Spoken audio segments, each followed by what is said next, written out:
Hey guys, it's me. I'm really sorry that it's been so long since my last video kind of updating on how I've been doing since I had my craniectomy and laminectomy. I'll go ahead and get right into it.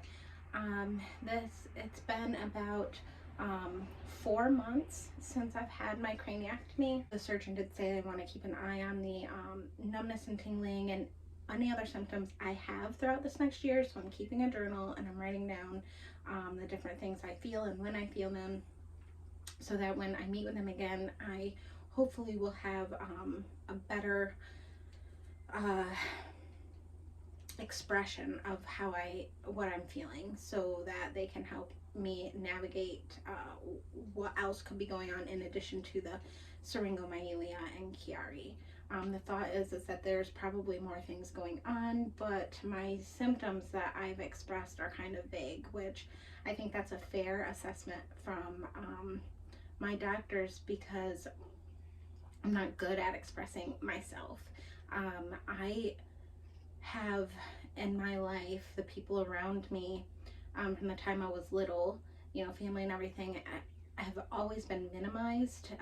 When I say I feel something, whether it's physical pain or emotionally or whatever, it's always been, shrugged off or dismissed or minimized and ignored. So I had kind of learned throughout my life to ignore what I can ignore, right? To ignore as much as I can. So it's been really hard trying to learn how to. I know my body. I know when something's seriously wrong, but I need to be able to pinpoint how I'm feeling, when I'm feeling it, before it gets to such a severe, like, emergency point. And that's something that I'm really going to be working on personally this year, because it's an important skill for anyone, but especially when you have things going on, to be able to listen and know your body. So I'm trying to not shrug off things I think are little things. If I can talk through it, breathe through it, function through it, I tend to ignore it.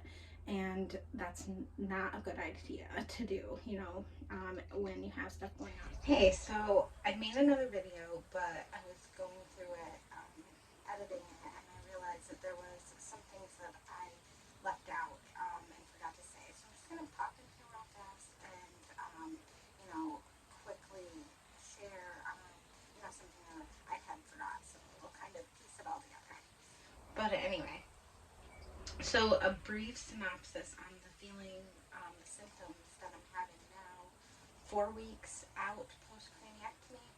Um, Briefly, there's a lot of them, and it's really hard to remember every single one when I'm trying to express it, and that makes it difficult expressing myself to my doctors as well, just because there's so many, and some of them are as loud, if that makes sense. So it's harder to demand my attention for some symptoms, but I'm working on that, as I've explained.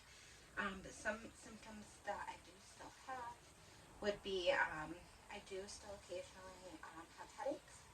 I have had less tingling in my arms and legs as opposed to my 2-month update. I was having a lot more tingling and numbness more frequently, um, but that has subsided. I do still have tingling and numbness, but it's just not as often as it was a couple months ago, so that's good.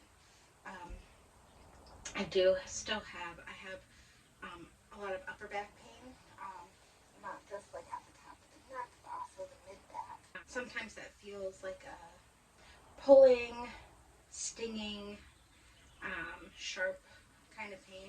Honestly, it feels different in different times. So, like, 1 second it might be pulling, 1 second it's stinging, 1 second it's shooting. It's very varied. And I still have much less lower back pain than I had before I had surgery, but I am doing a lot more now, and I do still have lower back pain when I do a little bit too much. If I'm doing work and stuff around my house, and I'm up for too long, or doing too much bending and lifting or stuff like that, my lower back will start to hurt. I need to rest a little bit, but it's not like that constantly, and honestly it takes what I would consider a lot for it to be like that. I can still do much more than I was able to do before I had the surgery, before it gets to that point. But I still just need to listen to my body and manage it that way. I also have numbness in my cheeks occasionally, but that's also lessened. Sometimes the pain in my lower back will feel like a pulling, stinging sensation kind of right in the middle of the spine. Just different to the upper back because it kind of seems like it's more outwardly feeling the pain in my upper back, but in my lower back it kind of seems like it's more centered into the lower spinal cord area. So I'm not really sure what the difference is there. I'm trying to pay attention to things very carefully. I have muscle aches.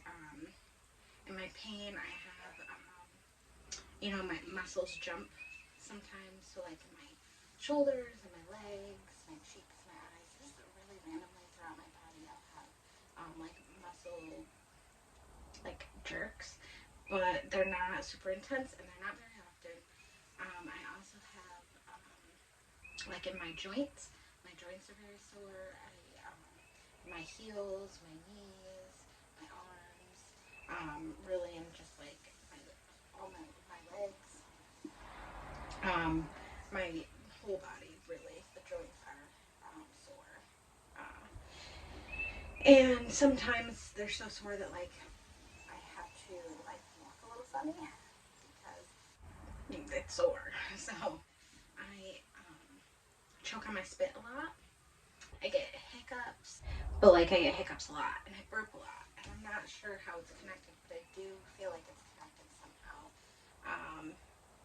Because it's like abnormal, and I'm not judging people who burp a lot, but I don't just like burp obnoxiously. I would rather not, but I can't control it. So that I think is something going on with that. Sometimes I feel like my heart beats very fast sometimes, and sometimes it beats really slow. So it's kind of like widely shifts occasionally. And sometimes I get out of breath, short of breath, dizzy. But all these things aren't constant, they come and go. So, but that's the synopsis of symptoms I have. Overall, my quality of life, 10 out of 10 has improved. I could not function before I had surgery at all. And I was honestly, it felt like I was dying, to be honest. And it was frustrating because I was starting to lose hope that anybody was going to help me. Because the surgeons I was seeing didn't have experience on the conditions and didn't seem concerned by anything they saw, but I knew something was wrong. And so when I finally had got my stuff seen by specialists, they immediately saw it, as I said 1,000 times, but that's the difference. I think that driving home that point, the difference between seeing a neurosurgeon who specializes in these things and seeing ones that don't, that's the difference. The specialists immediately see the serious issues, whereas the neurosurgeons who aren't don't, and that really affects your standard of care and essentially your life. So they immediately saw partly what was wrong and knew I needed to schedule surgery as soon as possible. Now, I had told you guys previously that there was something strange that was seen, that was found during my craniectomy, and that I would explain that later. I will explain that now.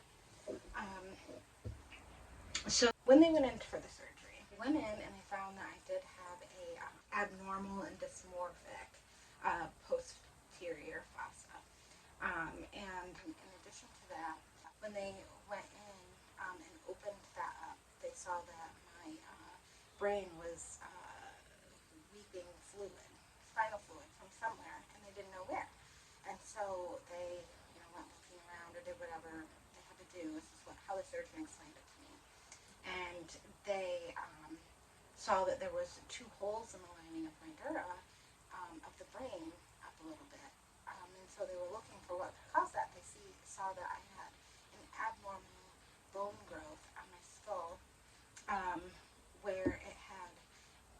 So he called it an abnormal keel. So basically, the inside of people's skulls, there's kind of like a little ridge there, but it's usually flat, is how he explained it. It's flat and smooth and not like, it's not like tall or thick or whatever. But anyways, my keel for some reason was abnormally thick and long, so it was like an abnormal growth on that. It should be smooth and flat for everybody, but mine was thick, and was sharp on one end of it. And so that sharp edge, one of the edges was sharper than the other, but it was all abnormally long and thick. And it had poked two holes in the lining of my dura.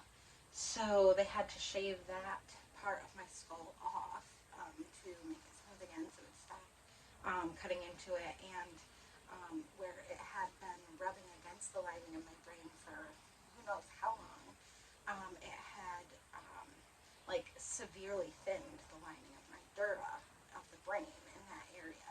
So it was very, very thin, and he wanted to do a duroplasty, but he could not do the perform the duroplasty on my brain because of that being so thin. He said it would have just shredded. So like the patch would not have, they wouldn't have been able to sew the patch into the lining of my brain because the lining of my brain was too thin. So it was not possible for them to be able to do a duroplasty for me while they were in there for that brain surgery. So they fixed the two holes that were in the lining of my brain, and they did the craniectomy, and they did the laminectomy of the vertebrae, cutting that out, and then they sewed me, put the muscles and stuff back together, or whatever they had to do when they leave the brain, and sewed me up. And so when apparently they went out to find my husband, and when the surgery was over, which it ended up taking longer than it was supposed to, because they had to do extra stuff that they weren't suspecting, that didn't show up on any MRI or imaging that I had done prior to this. So it was not something we were expecting to see. But this is where knowing your body and knowing that something is wrong comes into play, because the specialist neurosurgeons knew that there was a problem there, that it was tight, and I needed to have surgery as soon as possible. But even they couldn't see that. Me internally, and by God's help, not letting me ignore that, or I had pain that I could not ignore. I knew something was wrong, and I could not give up. Making sure I got to a specialist.